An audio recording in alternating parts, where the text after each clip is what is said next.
আসসালামু আলাইকুম রহমতুল্লাহি ওবরকাতুহু। সম্মানিত দর্শক, বাংলাদেশের পরবর্তী রাষ্ট্রপতি কে হচ্ছেন? তিনি কি ডক্টর মোহাম্মদ ইউনূস, নাকি তারেক রহমান সাহেবের পত্নী জুবাইদা রহমান, নাকি বর্তমান যে শাহাবুদ্দিন চুপ্পু রয়েছেন তিনি তার মেয়াদ পূর্ণ করবেন, সেই সুযোগ বিএনপি তাকে দেবে? কি হতে যাচ্ছে রাষ্ট্রপতিকে কেন্দ্র করে?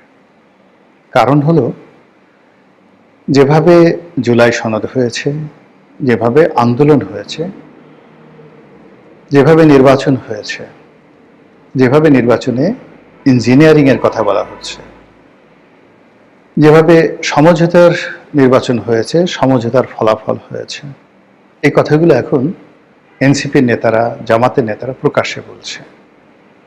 এর ফলে বর্তমান যারা ক্ষমতায় রয়েছেন তারা উপরে উপরে যতই দাপট দেখান না কেন, তাদের নৈতিক ভিত্তি দুর্বল আছে এবং আগামীতে আরো দুর্বল হয়ে যাবে।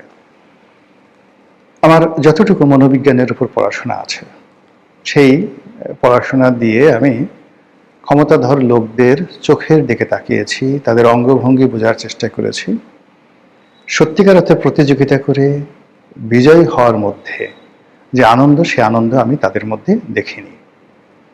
দ্বিতীয় যে সমস্যা, সেটা হলো তাদের হাঁটা চলার মধ্যে যে ধরনের একটি কনফিডেন্স থাকা দরকার, সেগুলো হচ্ছে না। সব জায়গাতে কেমন যেন অভিনয় অভিনয় মনে হচ্ছে। কারণটা কি? কারণটা হলো, শেখ হাসিনার পতনের 24 ঘন্টা আগেও এখন যারা ক্ষমতাধর তারা এবং গত 17 মাসে যারা ক্ষমতাধর ছিলেন তারা কল্পনাও করেননি শেখ হাসিনার এমন চলে একটি পরিবর্তন আসতে পারে, পতন আসতে পারে। বাংলাদেশে ক্ষমতার জন্য তাদের জন্য একটা দ্বার উন্মুক্ত হতে পারে। ফলে কি হলো, গত 17 মাসে যারা ক্ষমতায় ছিলেন তারা ভাবতেই পারেননি যে তারা কি স্বপ্ন দেখছে না বাস্তব। তারা কি সত্যিকার অর্থে দেশের কর্ণধার, নাকি ঘুমিয়ে আছেন? আবার যেভাবে ঝড়ের গতিতে হাদির হত্যাকাণ্ডের পরে যে ঘটনাগুলো ঘটল, একের পর এক ম্যাজিক্যাল ঘটনা। তারেক রহমান সাহেব আসলেন, তারপর ইলেকশন হলো, ইলেকশন পর তারেক রহমান সাহেব শপথ নিলেন। এখন যা কিছু হচ্ছে, এটা এখনো পর্যন্ত বিএনপি আত্মস্থ করতে পারেনি। তাদের কাছে মনে হচ্ছে তারা স্বপ্নের ঘুরে আছেন, স্বপ্ন দেখছেন। এই স্বপ্ন কতদিন থাকে এবং এই স্বপ্ন কতটা বাস্তবায়ন করা যায়, এটি প্রশ্ন সাপেক্ষ। দ্বিতীয়ত, গত 17 মাসে যে সমঝোতাগুলো করেছিল রাজনৈতিক দল, সেই সমঝোতা অনুযায়ী বিএনপি যদি এগোয়, তাহলে উচ্চকক্ষ এবং রাষ্ট্রপতি, এই দুটো পদ খুবই গুরুত্বপূর্ণ। উচ্চকক্ষে যারা যাবেন তারা নিম্নকক্ষে যারা সংসদ সদস্য হবেন তাদের উপর সবসময় একটা মানসিক চাপ সেখানে তারা অব্যাহত রাখবেন। এবং ওটা যেহেতু উচ্চকক্ষ, ভোটের রেশিও অনুযায়ী হবে, মানে কত পার্সেন্ট ভোট যারা পেয়েছে সে অনুযায়ী হবে। সেক্ষেত্রে 11 দলীয় জোট, তাদের ভোটের হারও কিন্তু অনেক বেশি।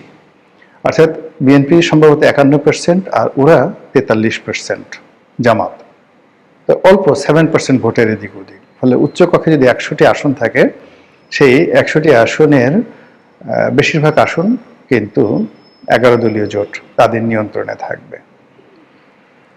এইগুলো এক। 2 নম্বর হলো যে রাষ্ট্রপতির হাতে প্রচুর ক্ষমতা থাকবে, প্রচুর ক্ষমতা থাকবে এবং সেই ক্ষমতা যদি সমঝোতা অনুযায়ী, যেটা সবাই আন্দাজ করছেন বা সবাই সন্দেহ করছেন যে ইতিপূর্বে এই সমঝোতাগুলো যেটা হয়েছে আমেরিকার মধ্যস্থতায়, কাতারে বসে, এবং সেই সমঝোতার মধ্যে দিল্লিরও গ্রিন সিগন্যাল ছিল, পাকিস্তান এবং তুরস্কের অংশগ্রহণ ছিল।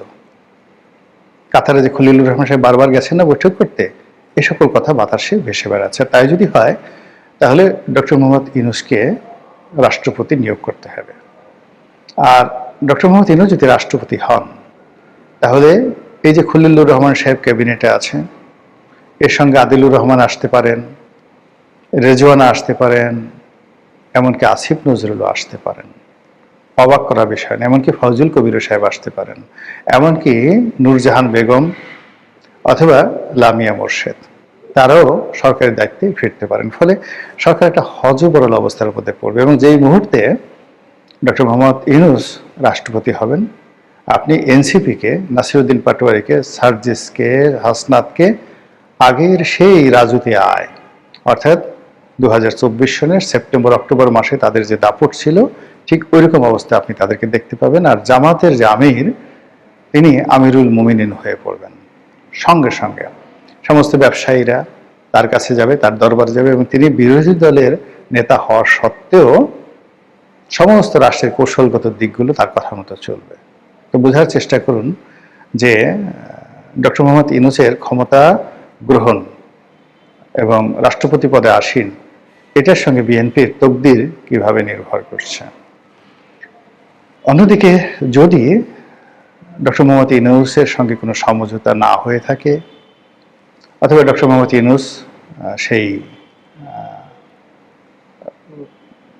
রাষ্ট্রপতি না হন, বিএনপি তার পছন্দের মানুষকে রাষ্ট্রপতি পদে নিয়োগ দেয়, সেক্ষেত্রে বিএনপিকে নাজেহাল করার জন্য এই যে জামাতের যত গুপ্ত সংগঠন রয়েছে, জামাতের যত গুপ্ত কলা কৌশল রয়েছে, বোঝার চেষ্টা করেন গত 17 মাসে জামাত হয়তো তার যে গুপ্ত কৌশল বা গুপ্ত যে চেহারাগুলো, সেটার খুব অল্প অংশ তারা উন্মোচন করেছে।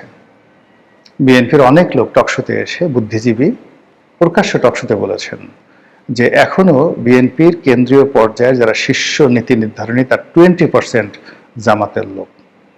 বোঝার চেষ্টা করেন, জামাতের গুপ্ত বাহিনীর সদস্য, বিএনপির এই মন্ত্রী পরিষদ বলেন, সংসদ বলেন, সেখানে 20% জামাতের লোক। সত্য মিথ্যা ডাজ নট ম্যাটার, এ কথা আমার নয়, এ কথা বিএনপির একেবারে ঘনিষ্ঠ বুদ্ধিজীবী, সাহিত্যিক, সাংবাদিক এবং রাজনীতিবিদ, তাদের বক্তব্য।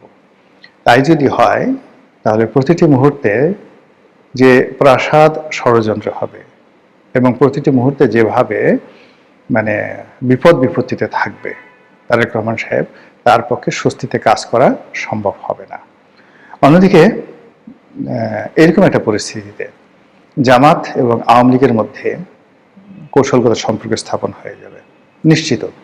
এর কারণ হলো বিএনপি আওয়ামী লীগকে চেষ্টা করবে নিবৃত করার জন্য, চেষ্টা করবে তাদেরকে বন্ধু বানানোর জন্য, কিন্তু ইতিমধ্যে যে বিরোধ পথে, প্রান্তরে, ঘাটে, মাঠে হয়ে গেছে, সেটা নিষ্পত্তি করা সম্ভব হবে না, সেটা সম্ভব হবে না। ফলে কি হলো, বিএনপি যে এখন যে অবস্থায় আছে, তার সঙ্গে হবেন ববি হাজ্জাজ, তার সঙ্গে হবেন নুরুল হক নুরু, তার সঙ্গে হবেন রেজা কিবরিয়া, এখন যারা আছেন তার সঙ্গে হবেন জোনায়েদ সাকি। আর অন্যদিকে যদি জামাতের সঙ্গে আওয়ামী লীগের বন্ধুত্ব হয়ে যায়, বন্ধন, এবং এটা 99.99% হওয়ার সম্ভাবনা খুব বেশি, এটা হবে। রাজনৈতিক ইকুয়েশন এভাবেই কথা বলে। সেক্ষেত্রে জামাতের পাকিস্তান কানেকশন, আওয়ামী লীগের ভারত কানেকশন, জামাতের সাংগঠনিক ক্ষমতা, আওয়ামী লীগের সাংগঠনিক ক্ষমতা, জামাতের টাকা, আওয়ামী লীগের টাকা, তারেক রহমান সাহেব দুই চোখে রীতিমতো ধুম দেখবেন। আর এইরকম জটিল রাজনৈতিক পরিস্থিতি তিনি মাহাদি আমিনকে দিয়ে, মানে তিনি যে সমস্ত লোকজন লন্ডন থেকে নিয়ে আসছেন, হুমায়ুন কবিরকে এনেছেন, মাহাদি আমিনকে এনেছেন, অন্যান্য যে সকল উপদেষ্টা নিয়েছেন, এরা ঘোড়ার ডিম কিছুই করতে পারবে না, লেমন জুস খাইতে হবে। বড় জোর লেমন জুস, তারা যদি বলেন আমরা লেমন জুস খাবো না, লন্ডন থেকে আসছে, আমরা ফক্স নামক যেটা চকলেট আছে সেটা মুখের ভিতরে সারাদিন চুষবো, তাদেরকে সেটাই চুষতে হবে। এর কারণ হলো আওয়ামী লীগের যে সকল ডিপ্লোম্যাট রয়েছে, আওয়ামী লীগের যে সকল রাজনৈতিক নেতৃবৃন্দ রয়েছে, যে সকল ছাত্রলীগের এই যে লাস্ট ক্যাবিনেটে, আপনি চিন্তা করেন মহিবুল হাসান, মেয়র মহিউদ্দিনের ছেলে, আখতারুজ্জামান বাবুর ছেলে জাভেদ ভূমিমন্ত্রী ছিল, এনামুল হক শামীম ছাত্রলীগের সভাপতি ছিল, ছাত্রলীগের সেক্রেটারি ছিল নজরুল ইসলাম বাবু, তারপরে ছাত্রলীগের সেক্রেটারি ছিল ইকবালুর রহিম। আপনি এদের মতো, এদের সাথে টেক্কা দেওয়ার জন্য ছাত্র দলের যাদেরা আছে, সেই প্রথম সারির 10 জন, আপনি আমানুল্লাহ আমান ধরেন, খালিল কবির খোকন ধরেন, কিংবা ফজলুল হক মিলন ধরেন, তারা তো সব তাদেরকে আপনি পিছনে ঠেলে রেখে দিয়েছেন, প্রয়োজনে ডাকলেও তাদেরকে আনতে পারবেন না। ওদিকে সুলতান সালাউদ্দিন টুকু তারপর সেই যে শহীদুদ্দিন চৌধুরী অ্যানি, অন্য যারা আছেন তারাও ফ্রাস্ট্রেটেড। নাসিরুদ্দিন অসীম রীতিমতো অপমানিত, লাঞ্ছিত।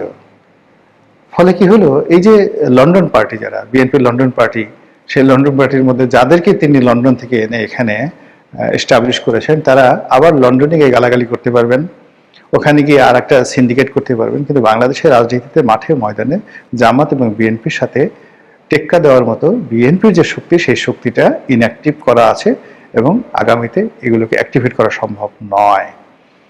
ফলে কি হলো কি, যে এই যে রাজনীতিতে সামনে রাষ্ট্রপতি নির্বাচনকে কেন্দ্র করে যে জটিল এবং কুটিল অবস্থা তৈরি হচ্ছে, এটি রাজপথের যে কোনো আন্দোলনের চাইতে, যে কোনো বিষয়ের চাইতে গুরুত্বপূর্ণ। ফলে এখানে বিএনপিকে 100 বার চিন্তা করতে হবে।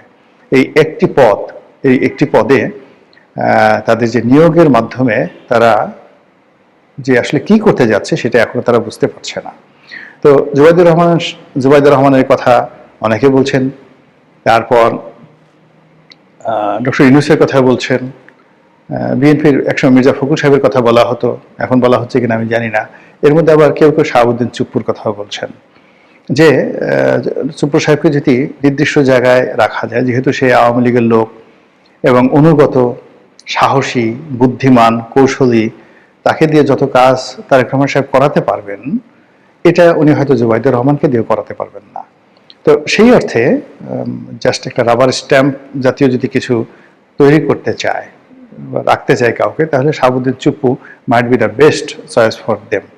এটা নিয়েও কিন্তু অনেকে কথাবার্তা হচ্ছে। আল্লাহ সিদ্ধান্তের মালিক, আল্লাহ সবকিছু জানেন, যেটা ভালো হয় সেটাই যেন তিনি আমাদের দেশের জন্য নসিব করেন। আসসালামু আলাইকুম রহমতুল্লাহি ওয়া বারাকাতুহু।